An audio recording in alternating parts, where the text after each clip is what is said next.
The Trial by Franz Kafka. Chapter 1, the arrest, conversation with Frau Grubach, then Fraulein Berstner.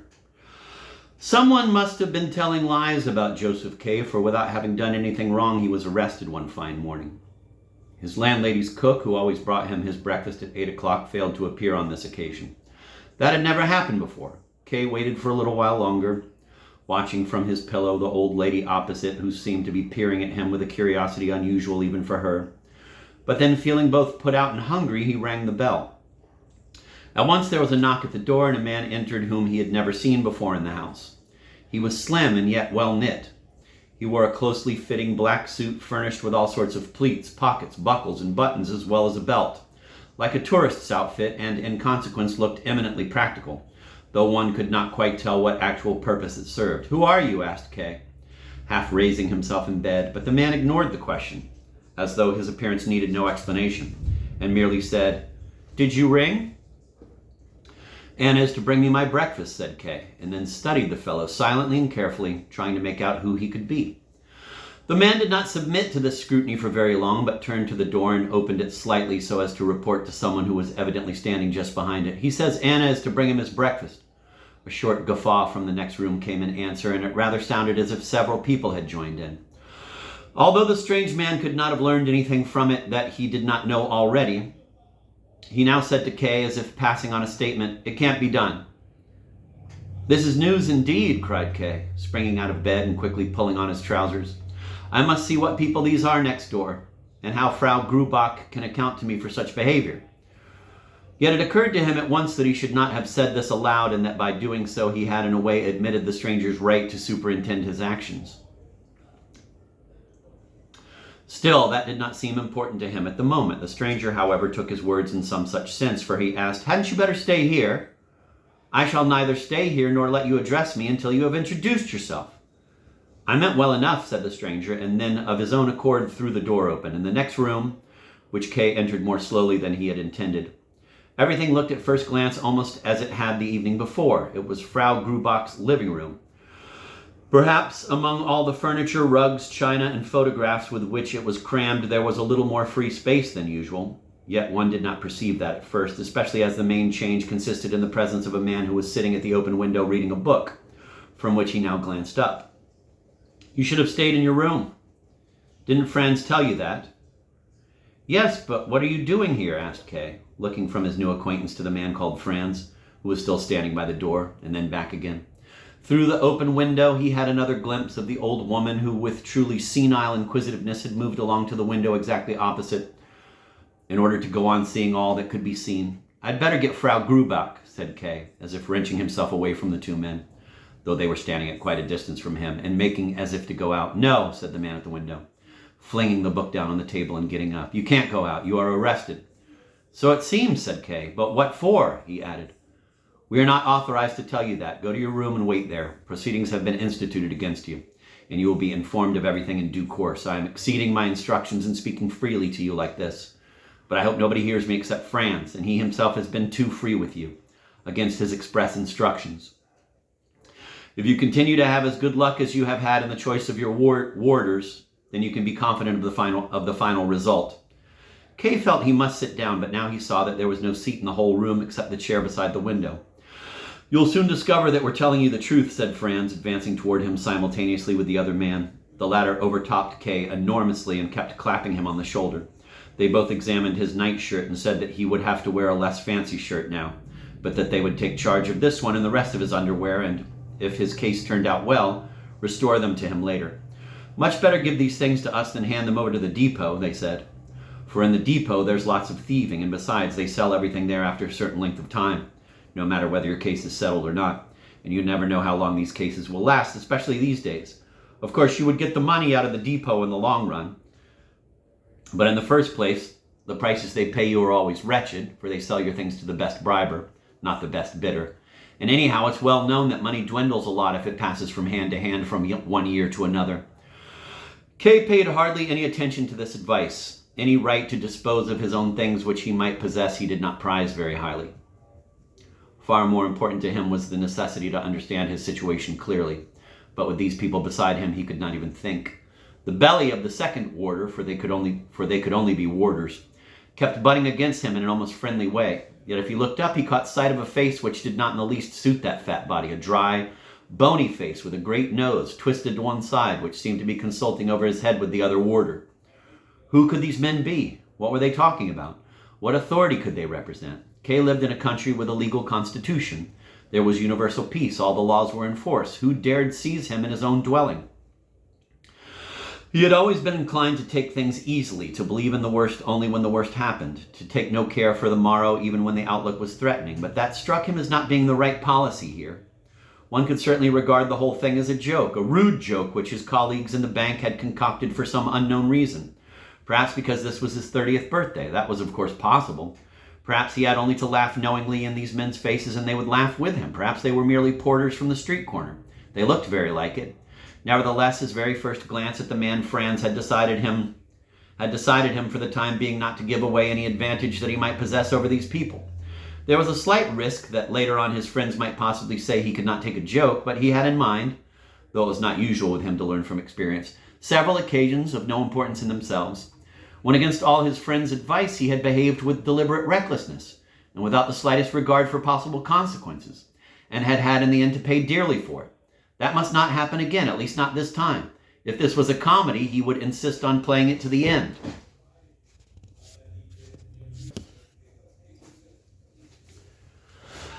But he was still free. "Allow me," he said, passing quickly between the warders to his room. "He seems to have some sense," he heard one of them saying behind him. When he reached his room, he at once pulled out the drawer of his desk. Everything lay there in perfect order.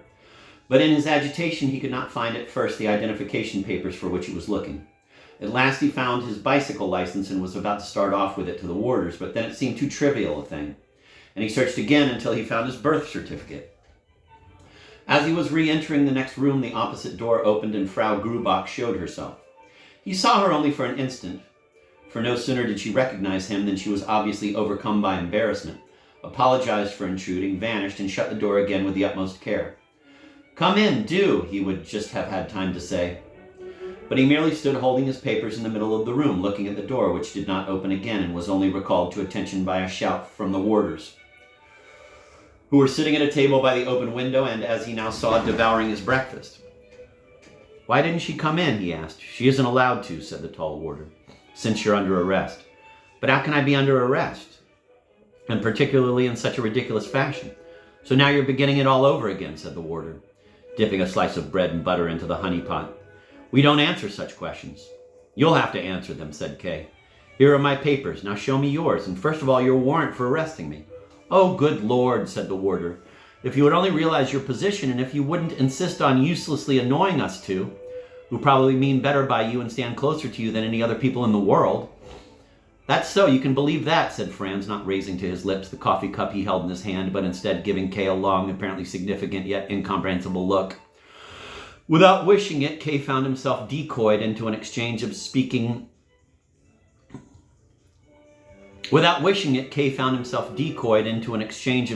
looks with Franz. Nonetheless, he tapped his papers and repeated, "Here are my identification papers." "What are your papers to us?" cried the tall warder. "You're behaving worse than a child. What are you after? Do you think you'll bring this fine case of yours to a speedier end by wrangling with us, your warders, over papers and warrants? We are humble subordinates who can scarcely find our way through a legal document and have nothing to do with your case except to stand guard over you for 10 hours a day and draw our pay for it. That's all we are, but we're quite capable of grasping the fact that the high authorities we serve, before they would order such an arrest as this, must be quite well informed about the reasons for the arrest and the person of the prisoner. There can be no mistake about that. Our officials, so far as I know them, and I know only the lowest grades among them, never go hunting for crime in the populace, but as the law decrees, are drawn toward the guilty and must then send out us warders. That is the law. How could there be a mistake in that?" "I don't know this law," said Kay. "All the worse for you," replied the warder. "And it probably exists nowhere but in your own head," said Kay.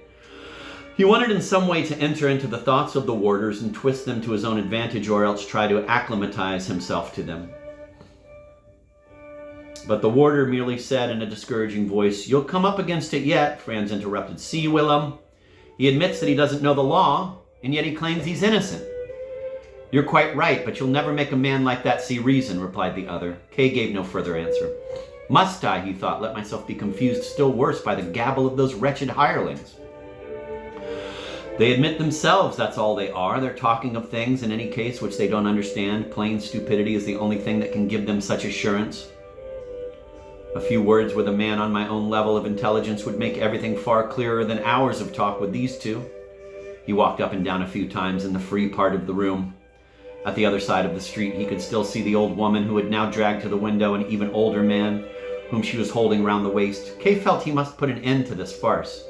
Take me to your superior officer, he said. When he orders me, not before, retorted the warder called Willem. And now I advise you, he went on, to go to your room, stay quietly there, and wait for what may be decided about you. Our advice to you is not to let yourself be distracted by vain thoughts, but to collect yourself, for great demands will be made upon you. You haven't treated us as our kind advances to you deserved. You have forgotten that we, no matter who we may be, are at least free men compared to you. That is no small advantage. All the same, we are prepared, if you have any money, to bring you a little breakfast from the coffee house across the street. Without replying to this offer, Kay remained standing where he was for a moment. If he were to open the door of the next room, or even the door leading to the hall, perhaps the two of them would not dare to hinder him. Perhaps that would be the simplest solution of the whole business, to bring it to a head.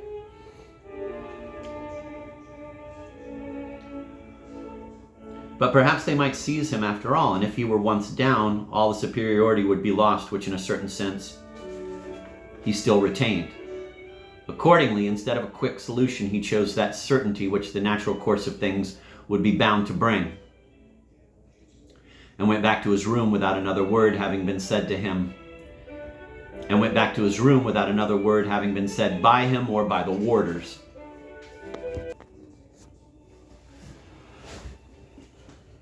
He flung himself on his bed and took from the washstand a fine apple which he had laid out the night before for his breakfast. Now it was all the breakfast he would have, but in any case, as the first few bites assured him, much better than the breakfast from the filthy night cafe would have been, which the grace of his warders might have secured for him. He felt fit and confident. He would miss his work in the bank that morning, it was true, but that would be easily overlooked, considering the comparatively high post he held there. Should he give the real reason for his absence? He considered doing so. If they did not believe him, which in the circumstances would be understandable, he could produce Frau Grubach as a witness, or even the two odd creatures over the way, who were now probably meandering back again to the window opposite his room. Kay was surprised, at least he was surprised considering the warder's point of view, that they had sent him to his room and left him alone there, where he had abundant opportunities to take his life. Though at the same time he also asked himself, looking at it from his own point of view, what possible ground he could have to do so. Because two warders were sitting next door and had intercepted his breakfast? To take his life would be such a senseless act that, even if he wished, he could not bring himself to do it because of its very senselessness. If the intellectual poverty of the warders were not so manifest, he might also assume that they too saw no danger in leaving him alone. For the very same reason. They were quite at liberty to watch him now while he went to a wall cupboard where he kept a bottle of good brandy, while he filled a glass and drank it down to make up for his breakfast, and then drank a second to give him courage, the last one only as a precaution for the improbable contingency that it might be needed. Then a shout came from the next room which made him start so violently that his teeth rattled against the glass. "The inspector wants you," was its tenor.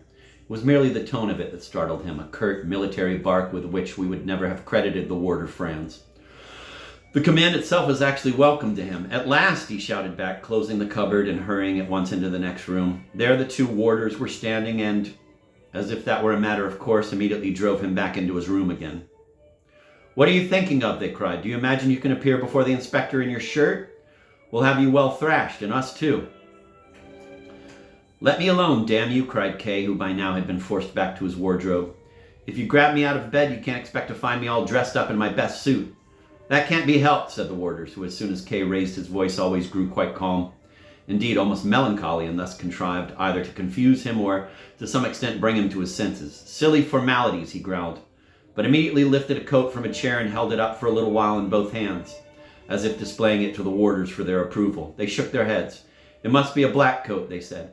Thereupon Kay flung the coat on the floor and said, he did not himself know in what sense he meant the words, But this isn't the capital charge yet. The warders smiled, but stuck to their "it must be a black coat."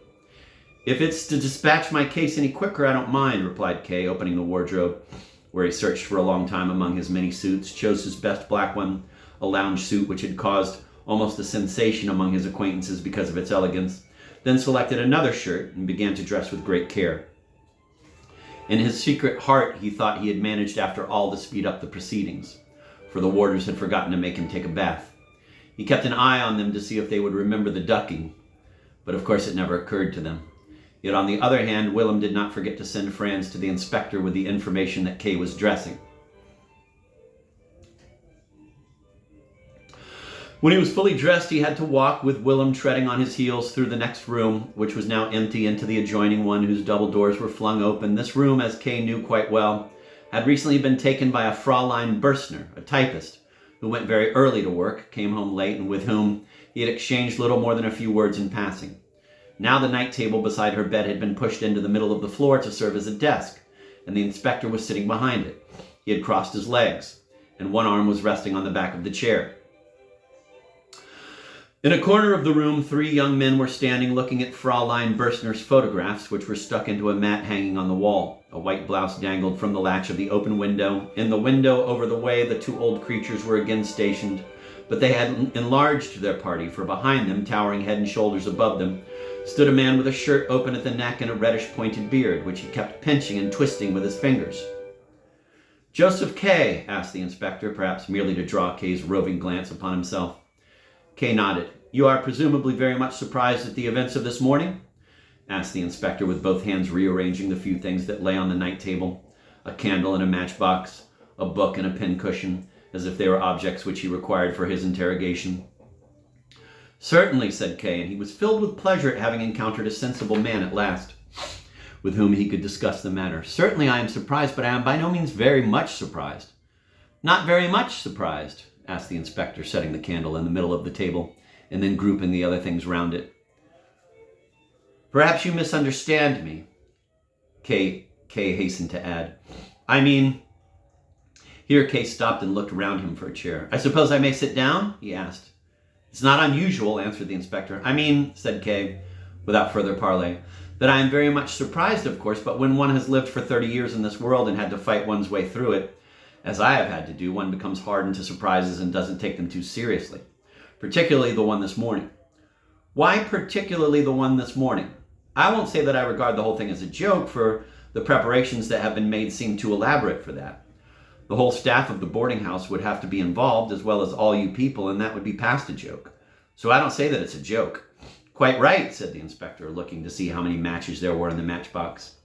"But on the other hand," Kay went on, turning to everybody there. He wanted to bring in the 3 young men standing beside the photographs as well.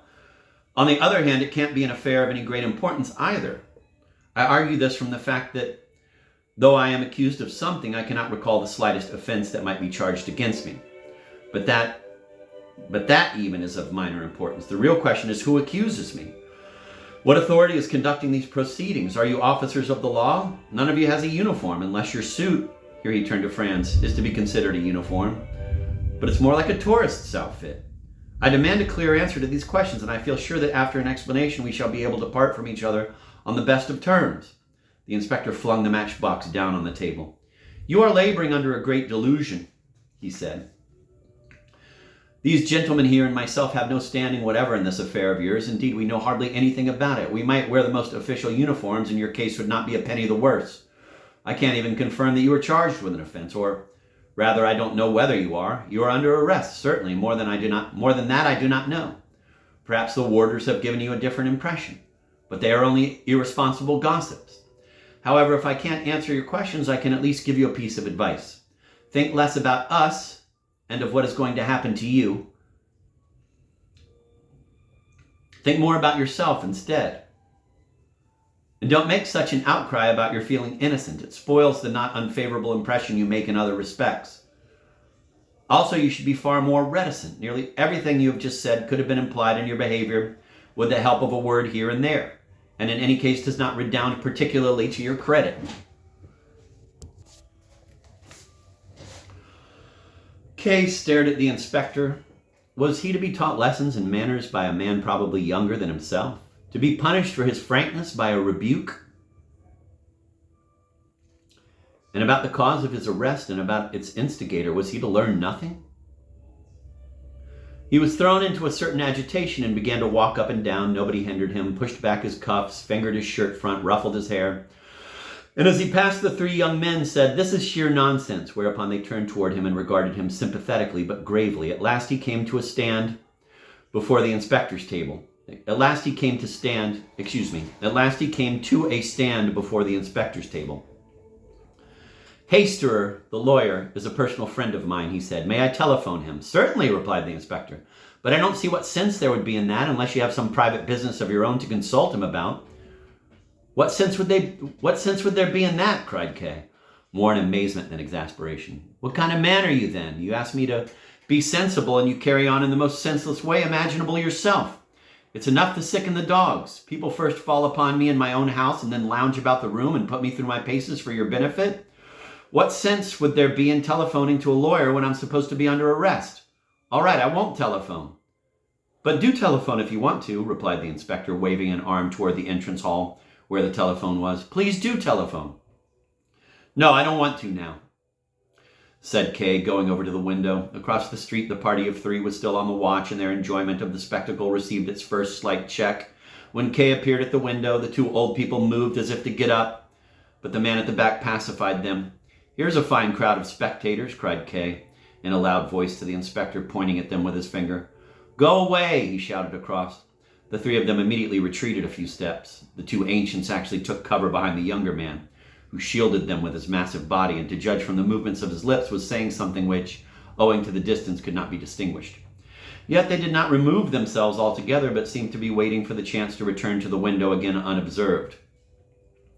"Officious, inconsiderate wretches," said Kay, as he turned back to the room again. The inspector was possibly of the same mind, Kay fancied, as far as he could tell from a hasty side glance, but it was equally possible that the inspector had not even been listening, for he had pressed one hand firmly on the table and seemed to be comparing the length of his fingers. The two warders sat on a chest draped with an embroidered cloth, rubbing their knees. The three young men were looking aimlessly around them, with their hands on their hips. It was as quiet as in some deserted office. "Come, gentlemen," cried Kay. It seemed to him for the moment as if he were responsible for all of them. "From the look of you, this affair of mine seems to be settled. In my opinion, the best thing now would be to bother no more about the justice or injustice of your behavior and settle the matter amicably by shaking hands on it. If you're of the same opinion, why then—" And he stepped over to the inspector's table and held out his hand. The inspector raised his eyes, bit his lips, and looked at Kay's hand stretched out to him. Kay still believed he was going to close with the offer. But instead he got up, seized a hard round hat lying on Fraulein Berschner's bed, and with both hands put it carefully on his head, as if he were trying it on for the first time. "How simple it all seems to you," he said to Kay as he did so. "You think we should settle the matter amicably, do you? No, that really can't be done. On the other hand, I don't mean to suggest that you should give up hope. Why should you? You're only under arrest, nothing more. I was requested to inform you of this. I have done so, and I have also observed your reactions. That's enough for today, and we can say goodbye, though only for the time being, naturally. You'll be going to the bank now, I suppose." "To the bank?" asked Kay. "I thought I was under arrest." Kay asked the question with a certain defiance, for though his offer to shake hands had been ignored, he felt more and more independent of all these people, especially now that the inspector had risen to his feet. He was playing with them. He considered the idea of running after them to the front door as they left and challenging them to take him prisoner. So he said again, "How can I go to the bank if I am under arrest?" "Ah, I see," said the inspector, who had already reached the door. "You have misunderstood me. You are under arrest, certainly, but that need not hinder you from going about your business. Nor will you be prevented from leading your ordinary life." "Then being arrested isn't so very bad," said Kay, going up to the inspector. "I never suggested that it was," said the inspector. "But in that case, it would seem there was no particular necessity to tell me about it," said Kay, moving still closer. The others had drawn near too. They were all gathered now in a little space beside the door. "It was my duty," said the inspector. "A stupid duty," said Kay inflexibly. "That may be," replied the inspector, "but we needn't waste our time with such arguments. I was assuming that you would want to go to the bank." as you are such a quibbler over words, let me add that I am not forcing you to go to the bank. I was merely assuming that you would want to go. And to facilitate that and render your arrival at the bank as unobtrusive as possible, I have detained these 3 gentlemen here, who are colleagues of yours, to be at your disposal." "What?" cried Kay, gaping at the 3 of them.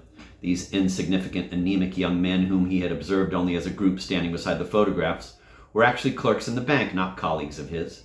That was putting it too strongly and indicated a gap in the omniscience of the inspector. But they were subordinate employees of the bank all the same. How could he have failed to notice that? He must have been very much taken up with the inspector and the warders not to recognize these 3 young men. The stiff Rabensteiner, swinging his arms, the fair Kulich with the deep-set eyes, and Kaminer with his unsupportable smile, caused by a chronic muscular twitch. "Good morning," said Kay after a pause, holding out his hand to the 3 politely bowing figures. "I didn't recognize you. Well, shall we go to our work now, eh?" The young men nodded, smilingly and eager, as if they had been waiting all the time merely for this. But when Kay turned to get his hat, which he had left in his room, they all fled one after the other to fetch it, which seemed to indicate a certain embarrassment. Kay stood still and watched them through the 2 open doors. The languid Rabensteiner naturally brought up the rear, for he merely minced along in an elegant trot.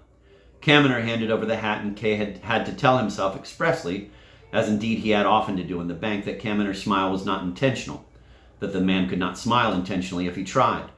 Then Frau Grubach, who did not appear to be particularly conscious of any guilt, opened the front door to let the whole company out, and Kay glanced down, as so often before, at her apron string, which made such an unreasonably deep cut in her massive body. Down below, he decided, his watch in his hand, to take a taxi so as to save any further delay in reaching the bank, for he was already half an hour late. Kaminer ran to the corner to get a taxi. The other 2 were obviously doing their best to distract Kay, when suddenly Kulich pointed to the opposite house door where the tall man with the reddish pointed beard was emerging into sight, and immediately, a little embarrassed at showing himself in his full height, retreated against the wall and leaned there. The old couple must still be coming down the stairs. Kay was annoyed at Kulich for drawing his attention to the man whom he had already identified, indeed whom he had actually expected to see. "Don't look across," he said hurriedly, without noticing how strange it must seem to speak in that fashion to grown-up men. But no explanation proved necessary, for at that moment the taxi arrived, they took their seats and drove off. Then Kay remembered that he had not noticed the inspector and the warders leaving. The inspector had usurped his attention so that he did not recognize the 3 clerks, and the clerks in turn had made him oblivious of the inspector. That did not show much presence of mind, and Kay resolved to be more careful in this respect. Yet in spite of himself, he turned around and craned from the back of the car to see if he could perhaps catch sight of the inspector and the warders. But he immediately turned away again and leaned back comfortably in the corner without even having attempted to distinguish one of them. Unlikely as it might seem, this was just the moment when he would have welcomed a few words from his companions. But the others seemed to be suddenly tired. Rabensteiner gazed out to the right, Kulich to the left, and only Kaminer faced him with his nervous grin, which, unfortunately, on grounds of humanity, could not be made a subject of conversation. That spring, Kay had been accustomed to pass his evenings in this way. After work, whenever possible, he was usually in his office until 9. He would take a short walk, alone or with some of his colleagues, and then go to a beer hall, where until 11 he sat at a table patronized mostly by elderly men. But there were exceptions to this routine when, for instance, the manager of the bank, who highly valued his diligence and reliability, invited him for a drive or for dinner at his villa. And once a week, Kay visited a girl called Elsa, who was on duty all night till early morning as a waitress in a cabaret, and during the day received her visitors in bed. But on this evening, the day had passed quickly, filled with pressing work and many flattering and friendly birthday wishes. Kay resolved to go straight home. During every brief pause in the day's work, he had kept his resolve in mind. Without his quite knowing why, it seemed to him that the whole household of Frau Grubach had been thrown into great disorder by the events of the morning, and that it was his task alone to put it right again. Once order was restored, every trace of these events would be obliterated and things would resume their old course. From the 3 clerks themselves, nothing was to be feared. They had been absorbed once more in the great hierarchy of the bank. No change was to be remarked in them. Kay had several times called them singly and collectively to his room, with no other purpose than to observe them. Each time he had dismissed them again with a quiet mind. When at 9:30 he arrived at the house where he lived, he found a young lad in the street doorway, standing with his legs wide apart and smoking a pipe. "Who are you?" Kay asked at once, bringing his face close to the lad's. One could not see very well in the darkness of the entrance. "I'm the house porter's son, sir," said the lad, taking the pipe from his mouth and stepping aside. "The house porter's son?" asked Kay, tapping his stick impatiently on the ground. "Do you want anything, sir? Shall I fetch my father?" "No, no," said Kay, and his voice had a reassuring note, as if the lad had done something wrong but was to be forgiven. "It's all right," he said and went on. Yet before he climbed the stair, he turned round for another look.